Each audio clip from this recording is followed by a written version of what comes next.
Hong Kong Direct is your weekly racing roundup full of news, views, previews, interviews and special guests. And coming up on a big show today as we head into an important weekend, we catch up with Joao Moreira, the current leading rider here in Hong Kong. His thoughts on the weekend as we head towards HKIR. And of course, it's Jockey Club Day, the final major trials as we head towards HKIR.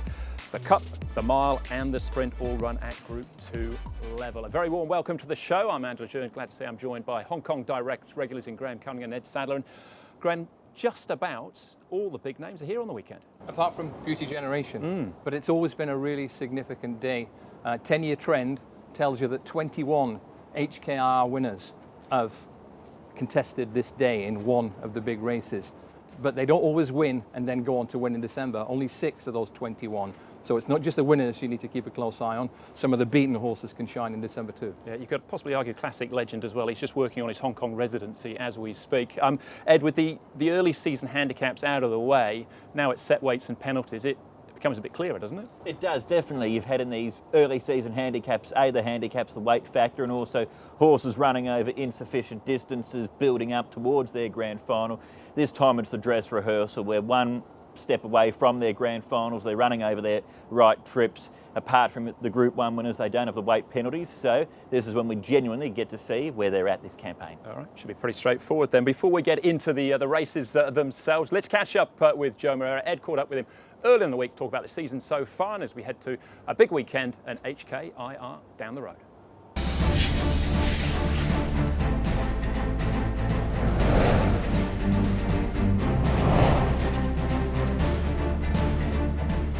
Wow, so far so good. I couldn't be any happier with that.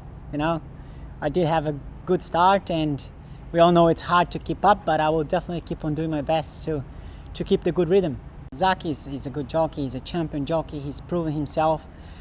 He might not be getting the support that he's been getting the last 3 seasons, and that's probably why I found myself in front with numbers of winners ahead. But I've been in that position before.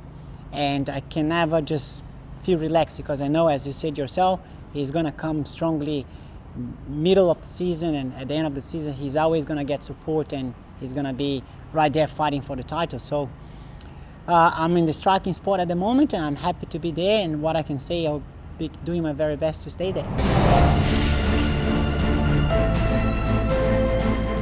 Hot King Prawn kept going. Mr. Stunning's not done, reeling him in, but Hot King Prawn, he is a ripper. Hot King Prawn is a very nice horse, you know, individual, physically and mental. He holds the pressure and he just do it very straightforward. We took him to the trials, he's done it as I would love him to. I'm going to that race with full of confidence, respecting the others, but no doubt that I'm gonna get on top of a very fit horse, a very healthy horse, and I'm going there with plenty of confidence.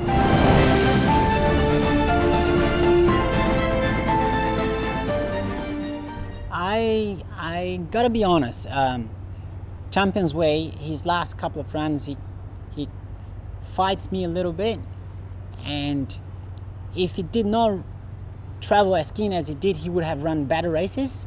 John has taken the blinkers off, and today at the trials he showed me that he can be a little bit more relaxed without it, and I think he's going to put on another good race, but showing respect to Golden Six. I think at the moment he's the best horse in Hong Kong.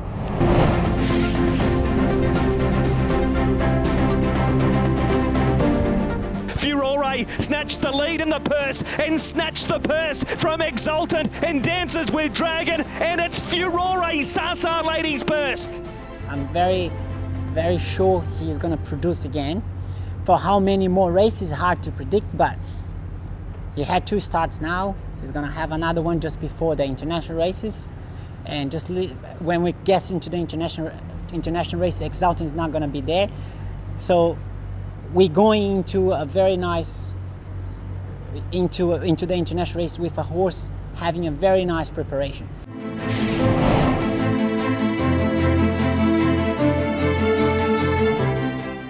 We are very blessed and lucky to have a jurisdiction that was able to keep on racing. So my tribute and my gratitude to all the leaders that was able to make it happen. We all have to be a little bit more cautious in regards to the virus, because it's all around. So it's been a very abnormal situation for all of us. I do have relatives that has tested positive, but all of them has been able to cope with it and go through, and they're fine now. They already gone out of quarantines. They all okay, but of course I'm very worried about my mom in particular, who are not very young, and I can't see her being very strong to fight it if she gets it.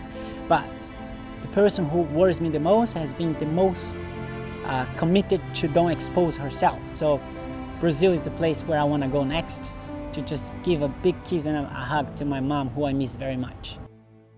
Well, I think many people in the same boat there, Graham, hoping that normality will return in the not too distant future. Absolutely. Speaks from the heart always, John. That was really nice to see.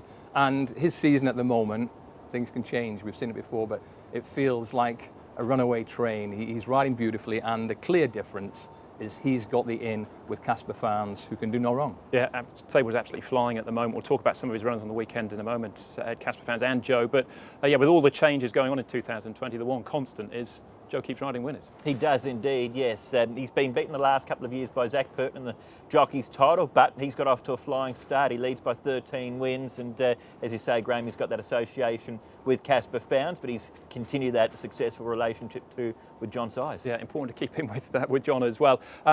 Being the leading rider, or being one of the 6 leading riders this year, Graham, is important for the IJC. Essentially, himself, Zach, Vincent guaranteed a spot, and we assume Alexia as well. It gets a little bit more, it's a little bit more open then for the final spots in the IJC night. Yeah, 2 meetings to go before that final 2 positions are decided. Alexia Bedell, someone's going to have to shoot the lights out to knock him out of the standings.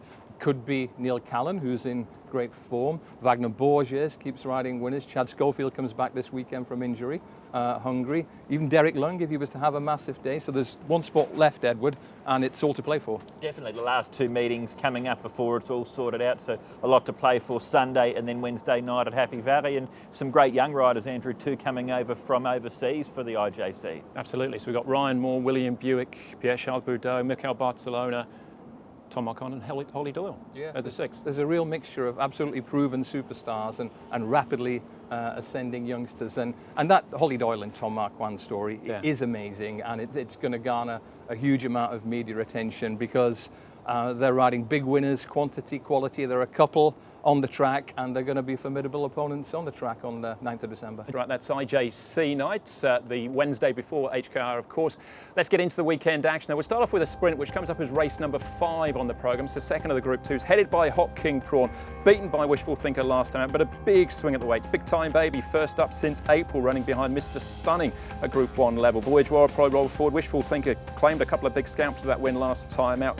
Big Party now teamed up with Chad Schofield. Computer Patch beaten as favourite to Wishful Thinker last time out. Amazing start, and down to stronger Douglas White and Alexi Bedell, really thrown in the deep end here. He's a long way out of the handicap, if you'd like to call it that, Graham, but Douglas White's obviously got a lot of faith in him. Yeah, he's not scared of pitching horses indeed, but Hot King Prawn is plainly the key horse. He's lost 9 of his last 10, but they were nearly all against the A team, and if you're a figures guy, he's got £6 and more in hand. He doesn't have a Group 1 penalty, and he's won this race before. Yeah, what is he, £13 better off with Wishful Thinker for that last beating. He didn't really attack the line, though, did he? That's the one sort of nagging doubt in my mind about him. Yes, I thought he was a little bit flat first up. I think if you're going with Hot King Prawn, he's such a consistent horse, but you're going on that he's improved from that first up run because he would have needed to, based off that effort. He has trialled well since then, so that's what you're going on with him. Is Computer Patch the real deal? Is he a genuine Group 1 horse, do we think? It's too early to say that, but it's not too early to say he's a big runner this weekend. I'm certain that horse is still improving, and I think he ran a personal best last time, despite the way the race developed rather than because of it. He went really hard. He was on pretty much track record pace for the first 800 metres, and he didn't go away. He ran on pretty well for second, so I think he's likely to be given slightly more patient ride this weekend with Amazing Star set to make the pace. I think Computer Patch is a danger to all. Yeah, what are your thoughts on Amazing Star, Ed? He's got a tricky sort of gait on paper. He does, but I think the key to him is, as we saw at Happy Valley last time out, I think they've tried to teach him to settle so that he can finish off his races a little bit stronger rather than going hard and fast. Again, we saw that in a recent barrier trial where he looked super the way that he travelled. He's always shown potential. He's a lightly raced horse for his age, but the way that he's trialled his last start win, I think he might have a bit of X factor for this race. Now, what about the others, Graham? Big Party always sort of sucks me in. I don't know if he's quite at that sort of Group 1 level anyway, but maybe Group 2? I think I cottoned on to him reasonably early that it's in his head. Frankie Law's said as much recently. I think he's a bit of a two-timer. The ability's there. I couldn't really trust him. Wishful thinker. What do we make of his last performance? He ran one of the fastest ever 1,200 metre finishing times here at Sha Tin. But I think he was 0 from 13 before then. So either Dennis Yip has got him really rolling again, or he was ideally suited by the way that race developed. I think it was the latter option. We'll just hold on to your final thoughts for a moment. We'll come back to the tips at the end of the show. Still plenty more to come as we look at the Cup and the Mile after the break.